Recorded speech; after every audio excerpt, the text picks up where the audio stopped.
Ok, ça va. Alors, on va reprendre. Donc, nous sommes dans le Tanya, toujours dans le chapitre 39. L'Admorazaken nous a expliqué qu'il était donc très important d'avoir un certain amour, une certaine crainte, et qu'en fin de compte, le fait même de faire une mitzvah ou d'étudier la Torah, de faire une prière sans kavana, ne permettait pas à la personne de pouvoir, en fin de compte, réussir à amener cette mitzvah dans les sphères supérieures. Cela qu'il fallait donc à ce moment-là faire teshuva. La teshuva va permettre à la personne de prendre sa mitzvah, de la ramener au ciel, et donc même tout ce qui n'a pas été fait, en fin de compte, pour Dieu, lorsque la personne va se reprendre, elle va permettre, grâce à la teshuva, remonter tout ce qu'elle avait fait avant. Et donc nous avions commencé l'histoire de ce chassid qui va voir le rabbi, et qui lui dit, mais voilà, je fais des cours de chassidoute, et à un certain moment, quand je fais ce cours, c'est problématique parce que le... Qu'est-ce qui se passe encore? C'est pas possible ça, qu'est-ce qui se passe?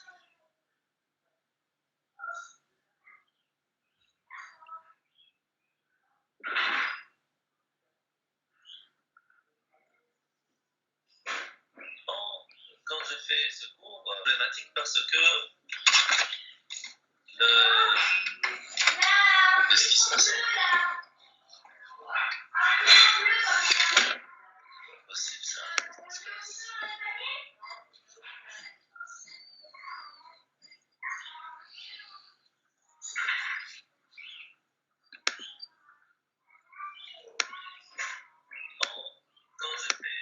problématique parce que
ok, ça ira mieux comme ça.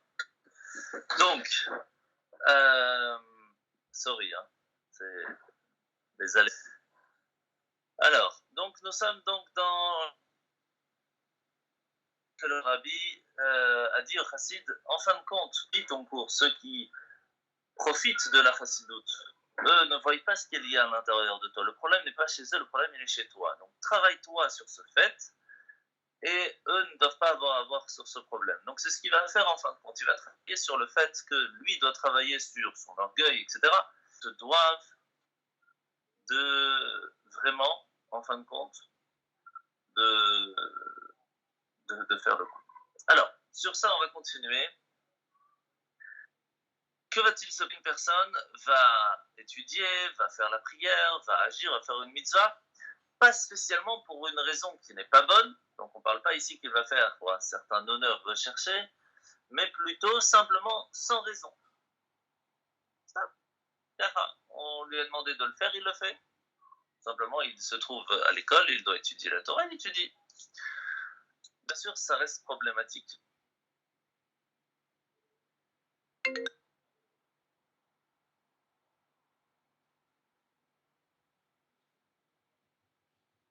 certaine façon, puisque cette lumière, cette étude ne peut pas monter. Mais par contre, il sera beaucoup plus facile de la ranger. Parce qu'il n'y a rien qui bloque à la montée. Donc, il n'y a pas de teshuva à faire. Il y a simplement le fait de faire une seule étude ou une seule prière comme il faut. Et dans ces cas-là, elle prendra avec elle toutes les autres études et toutes les autres prières et les amènera vers Dieu. C'est là la force que l'on... Lorsque, en fin de compte, on fait souvent, comme ça, le matin, on fait sa prière vite fait, on n'a pas le temps, on le fait... Voilà. Mais le Shabbat, quand on a le temps de prier, qu'on le fait comme il le faut, on essaye vraiment de dire tous les mots, qu'on essaye de prendre un moment de réflexion pour comprendre ce qu'on est en train de dire. La force de cette prière de Shabbat, d'où l'importance spécialement de Shabbat, de se lever un peu plus tôt, d'étudier un petit peu avant de faire la tefila, comme ça on fait la tefila vraiment comme il faut. Ça va permettre que toutes les prières qu'on a fait très rapidement pendant la semaine vont pouvoir s'élever à un bon niveau. La même chose pour l'étude. Si on a la chance de pouvoir étudier dans la semaine, ce serait bien. Mais si on le fait pour son propre honneur, il suffit de prendre un seul moment d'étude comme ils le font. On le fait vraiment pour Hachem. À ce moment-là, cette teshuva va permettre à tous les autres études de pouvoir monter. Donc, il faut continuer d'étudier, il faut continuer de prier, même si, en fin de compte, ce n'est pas au top à un certain moment.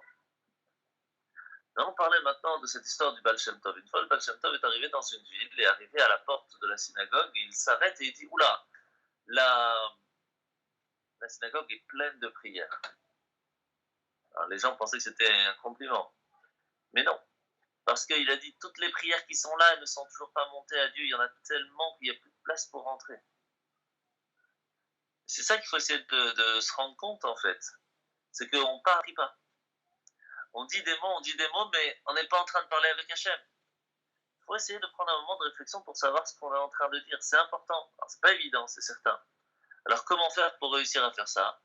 Toute la tefila, quand on n'a pas l'habitude de faire toute la tefila avec Havana, c'est presque impossible. C'est 2 versets. On peut faire le Shema Israël, la première bénédiction de la Hamida, 1 ou 2 bénédictions de la Hamida qui nous intéressent plus, une pour l'argent, si c'est pour l'argent, pourquoi pas, mais prendre un moment de réflexion et comprendre ce que l'on dit dans la tefila.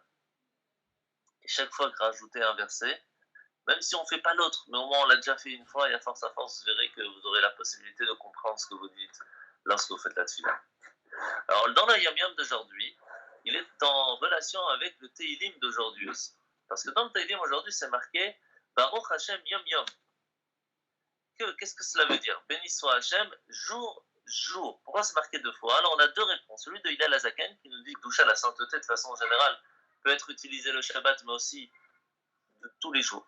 Donc, pas spécialement que Shabbat, mais tous les jours, on peut réussir à vivre de la même façon. Et le Maguid va nous rajouter un petit peu différent, mais c'est sur la même base, qui nous dit que même lorsque l'on vit en jour de semaine, on peut le vivre comme Shabbat si on le fait pour être les Sameach et Hachem, pour rendre joyeux à Kadosh Baruch Hu.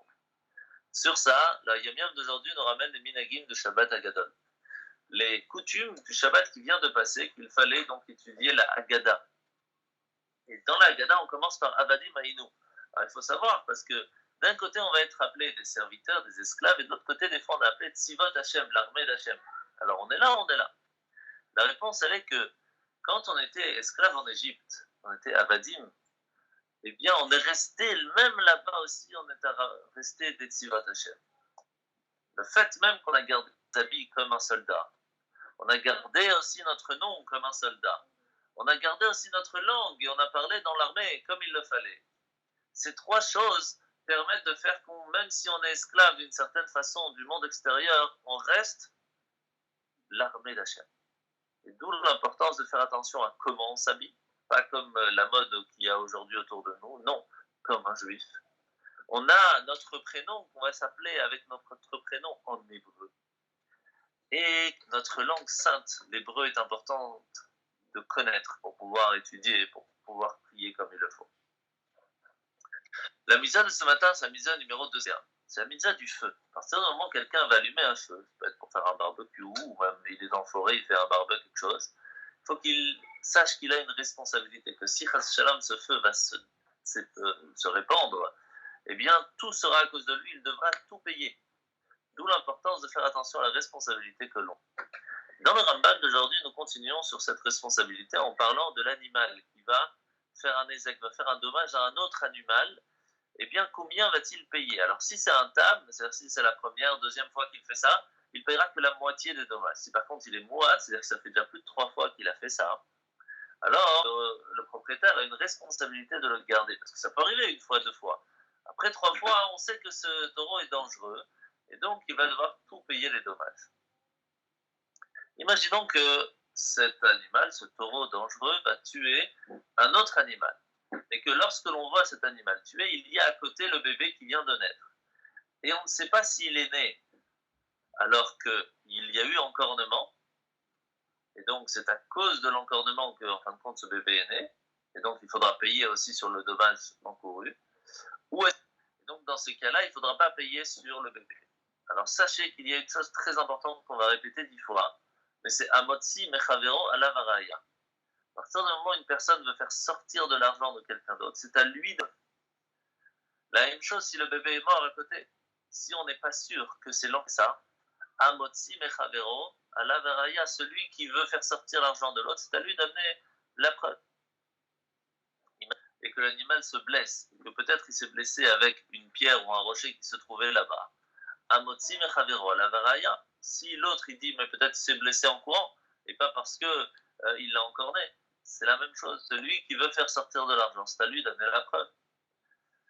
Et la même chose s'il y a 2 bœufs ensemble qui courent derrière un troisième, et qu'un de ces deux est mouad, donc un c'est un normal, l'autre il est déjà dangereux, on le sait, et on ne sait pas qui a encorné, eh bien il va payer que la moitié, parce que à Motsi Mechavero, à la varaya, celui qui veut faire sortir de l'argent en plus que ce qui n'est prévu, va devoir lui-même amener la... Dans le chapitre 10, par contre, on voit que lorsqu'un animal va tuer un homme, shalom, de façon générale, on va devoir tuer l'animal. Et s'il est mouad, c'est-à-dire que si on sait que cet animal est dangereux, le propriétaire devra payer en plus un knas. En fait, il faut savoir que normalement, si cet animal est dangereux, le propriétaire devra être tué lui aussi, parce que c'est sa responsabilité. Mais étant donné que ce n'est pas lui vraiment qui a tué, il suffira qu'il paie une amende, mais qui devra donner à l'héritier, comme on va le voir, et il passera comme ça. Alors maintenant, comment est-ce qu'on peut être appelé mouad? Étant donné qu'un animal, s'il tue un humain, on doit le tuer, et comment il peut avoir tué 3 humains avant d'arriver à tuer le 4e? C'est là qu'on comprend que ça peut arriver tout simplement qu'il a tué 3 animaux avant de tuer un humain. On voit qu'il est quand même dangereux. Ou alors qu'il a tué 3 hommes et qu'il s'est sauvé, on n'a pas retrouvé l'animal. Ou alors qu'il est mélangé cet animal dans un troupeau et qu'on ne sait pas c'est lequel, mais ça fait déjà 3 fois que dans ce troupeau il y en a un qui est venu. Ben, c'est la responsabilité du propriétaire de faire attention à tout le troupeau. Dans ces cas-là, il sera donc appelé mouad et le propriétaire. Par contre, imaginez que c'est le propriétaire ou un homme qui va inciter l'animal à aller tuer un autre. Dans ces cas-là, c'est un problème, parce que c'est l'humain qui va inciter. Donc l'humain va devoir payer sur ses actes, mais l'animal ne devra pas être tué parce qu'on l'a incité.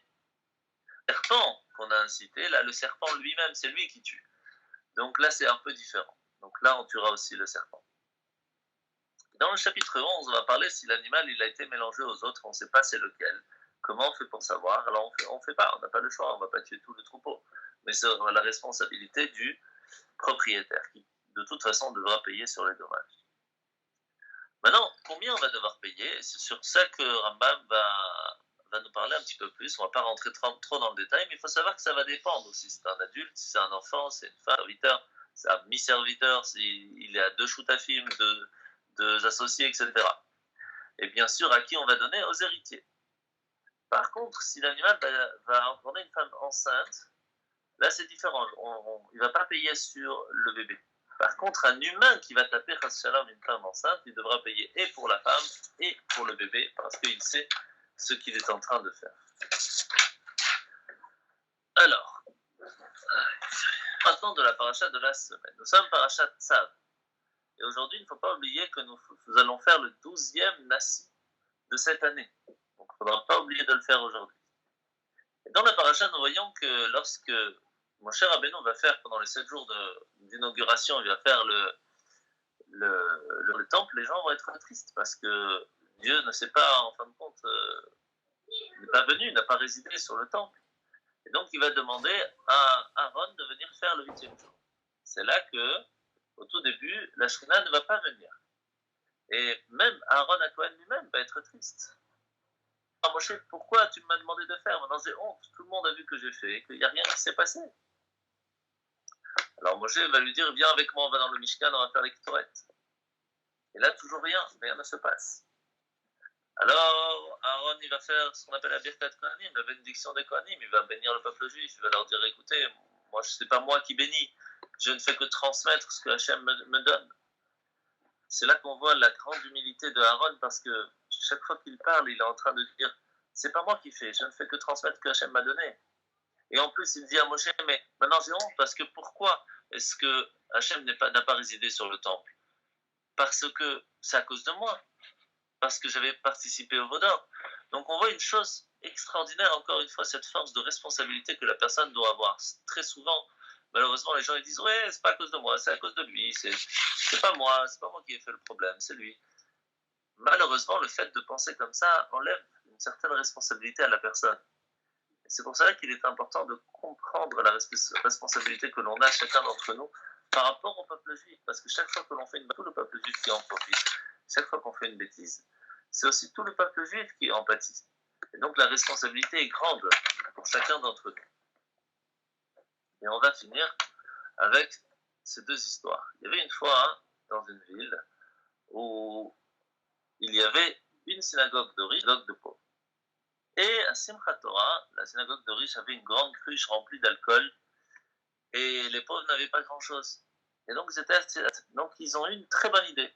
Et au début de l'année, ils ont dit, voilà, on va installer une très grande cruche. Chaque fois que vous avez fini chez vous à la maison votre boucha, votre anisette ou votre vodka, la fin, ne la buvez pas, vous venez la mettre dans cette cruche. Comme ça, à la fin de l'année, si toute la ville s'y met, il est sûr que la cruche sera remplie, on aura super bien, comme il faut, de l'alcool pour Simchat Torah.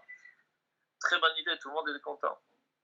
Il y a quelqu'un quand même qui est dans la synagogue qui dit, bon, tu sais quoi, moi, j'ai pas envie de donner, déjà, j'ai pas grand-chose, je vais pas donner à la fin de mon alcool. Donc, qu'est-ce que je vais faire? Si tout le monde va me voir, je vais amener, mais je vais mettre de l'eau à la fin, à la place de mettre de l'alcool. C'est pas grave, c'est juste moi, ça va pas se sentir, ça va se mélanger dans le reste de l'alcool. Et c'est comme ça qu'il fait 2-3 fois dans l'année, pas beaucoup. Il vient et il met un petit peu de son fond d'eau de vodka dedans. Il arrive, Simchat Torah est là, tout le monde est hyper content, ils ont une cruche remplie. Et ils commencent, ils prennent des verres, ils font les chaim, ils boivent, et il n'y a que de l'eau. Parce que le problème, c'est que chacun pense à la même chose. Chacun s'est dit, ouais, lui, il va faire, et moi, c'est pas grave. Mais cette responsabilité fait qu'en fin de compte, il n'y a rien qui se fait. Et c'est ça qui est problématique. La même chose pour l'histoire de la musique. Il y avait une fois un grand orchestre qui a été prévu devant le roi.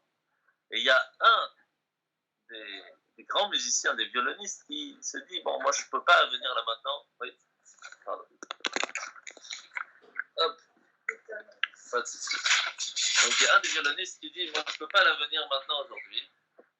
Donc, je vais envoyer mon serviteur qui, lui, il va aller à ma place. Et bon, il ne sait pas faire du violon, c'est pas grave, je vais lui dire, tu fais comme ça, tu fais semblant de bouger la corde, et puis, de toute façon, il y aura le son des autres, ça ne va pas tellement sentir, à part pour ceux qui vraiment connaissent. Et c'est ce qui se passe. Il l'envoie, et commence l'orchestre, le chef d'orchestre commence à faire comme ça, hop, et tout le monde fait comme ça, il n'y a pas un son qui sort. Parce que chacun aussi a compté sur l'autre. Il faut comprendre qu'on a chacun de nous une responsabilité, on attend que lui il fait. Si on peut faire quelque chose, on a une mitzvah devant nous, il faut le faire. Ça, c'est important. Bonne journée à tous.